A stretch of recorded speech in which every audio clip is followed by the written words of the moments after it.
Bonjour et bienvenue, je suis ravie de vous retrouver aujourd'hui dans cette nouvelle vidéo. Je vous propose de dessiner ensemble une fleur de Noël, aussi appelée étoile de Noël. Il s'agit de cette fleur, vous savez, qu'on voit apparaître à la fin de l'année pour les fêtes.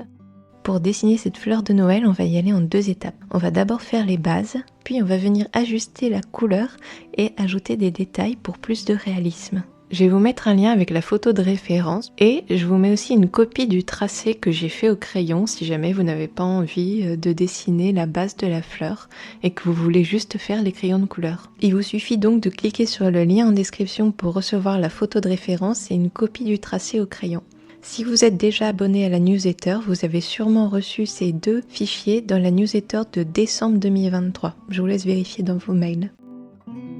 C'est parti, on y va pour la première étape qui est de poser la base. Dans cette première étape, l'idée c'est vraiment de repérer les zones de lumière et les zones d'ombre. Moi je vais faire à l'aquarelle, mais vous pouvez tout à fait le faire au crayon de couleur exactement de la même manière que moi. Parce que l'aquarelle et les crayons de couleur ont en commun 2 choses.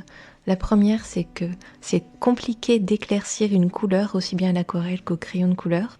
Donc on va essayer de faire attention à ça et de conserver les zones claires. Et aussi, les 2 techniques requièrent de procéder par superposition. On va faire plusieurs couches d'aquarelle ou plusieurs couches de crayon. On va commencer par les pétales rouges.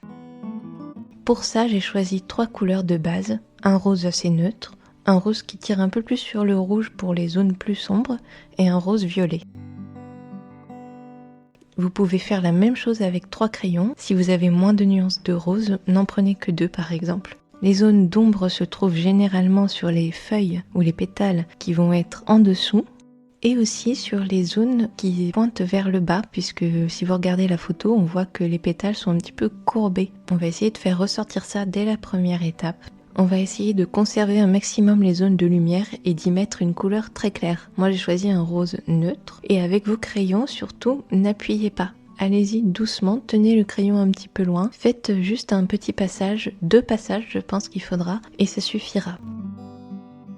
Dans les zones d'ombre, j'ai choisi un rose qui tire un peu plus vers le rouge. Et là, pareil, essayez d'y aller doucement avec le crayon. Si on y va trop fort, on ne pourra pas rajouter des couches par-dessus qui vont vraiment être importantes parce que le papier aura déjà reçu trop de crayon ou que son grain aura été aplani. Je vais passer une 2e couche d'aquarelle et je vous invite à faire pareil avec les crayons, à repasser une nouvelle fois, toujours sans appuyer.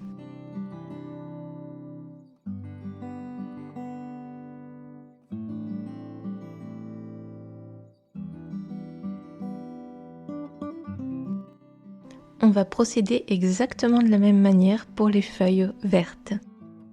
Là aussi, j'ai choisi 2 couleurs, une assez claire que je vais mettre vraiment partout qui va servir de base et une un peu plus foncée que je vais mettre dans les zones déjà un peu plus sombres parce que les feuilles vertes sont assez rainurées quand même.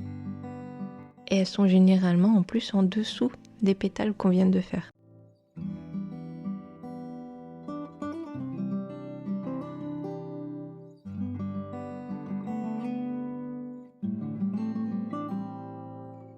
La base est faite, on voit déjà bien les zones plus sombres et les zones plus claires. On va pouvoir passer à la 2e étape avec des couches de crayon plus soutenues et qui vont un peu plus dans le détail.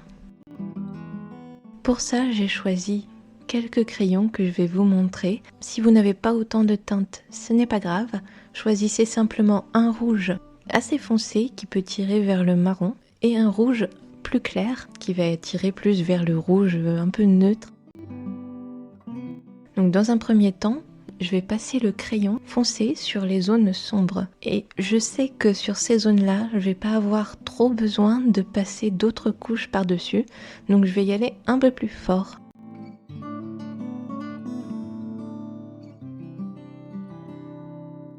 Je vais passer 2 crayons foncés dans ces zones-là parce que je veux vraiment les marquer comme les plus sombres, c'est-à-dire celles qui sont aux intersections et surtout qui sont en dessous des autres pétales, ainsi que sur d'autres zones pour donner un peu de volume. Quand je vous disais tout à l'heure, les pétales sont un peu courbés, elles pointent un peu vers le bas, je vais essayer de refaire ressortir ça.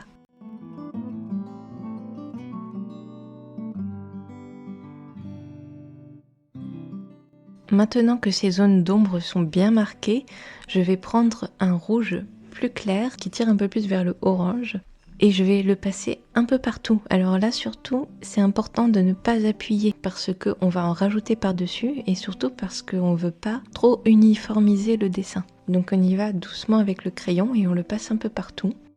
Je refais la même chose avec un autre crayon qui est encore un peu plus orange parce que je trouve que ça manque un petit peu de lumière et de chaleur.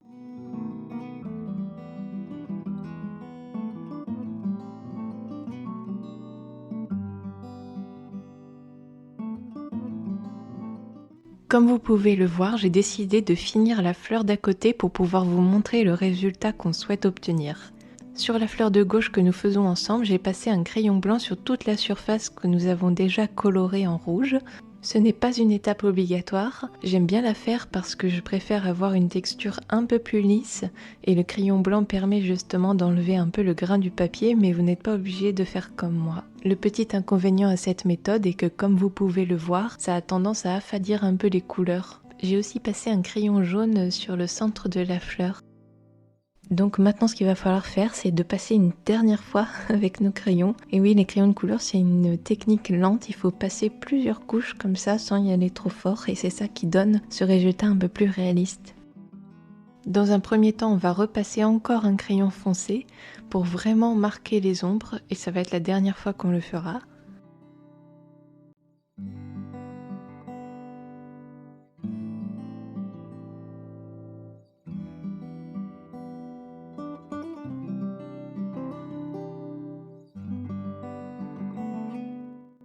Et maintenant, je trouve que le résultat manque un petit peu de chaleur, donc je vais reprendre un crayon orange et je vais le passer vraiment un peu partout sans trop appuyer.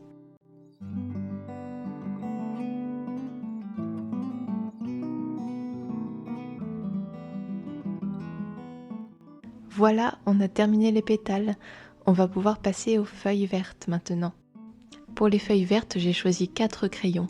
2 crayons assez foncés, un crayon moyen et un crayon bien clair. Comme pour les pétales, si vous n'avez pas autant de crayons, ce n'est pas grave, prenez-en 2 ou 3. Ce qu'il faut bien avoir en tête, c'est que les rainures des feuilles sont très marquées, elles sont vraiment plus claires que le reste de la feuille. Donc dans un premier temps, on va essayer de ne pas passer dessus, je vous montre ça. On va prendre le crayon foncé et on va passer sur les rainures. Ensuite, on prend un crayon blanc, ou si vous n'en avez pas, un crayon vraiment très clair, et on passe juste à côté du trait qu'on vient de faire. En fait, ça va nous aider à ne pas trop foncer ces zones-là. On passe aussi sur la rainure centrale, bien sûr. On reprend le crayon foncé et on va relier la petite pointe extérieure à l'intérieur vers la rainure centrale en laissant ce petit espace blanc.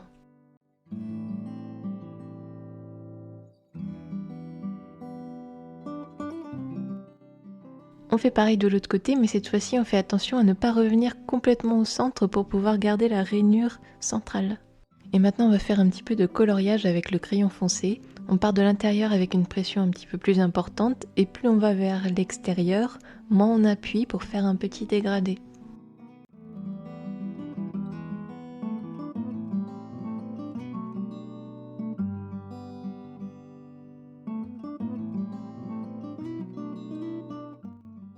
Avec le vert moyen, on va venir passer sur les zones qu'on n'a pas coloriées plutôt vers l'extérieur et en remontant un petit peu vers l'intérieur sans appuyer pour continuer ce dégradé de vert.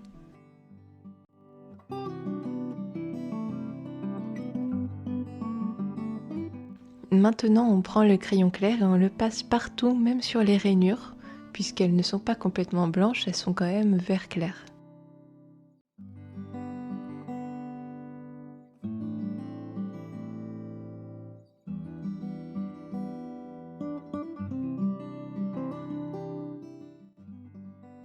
On repasse avec le crayon foncé puisque les feuilles sont quand même assez foncées et qu'on veut vraiment marquer les zones d'ombre encore une fois.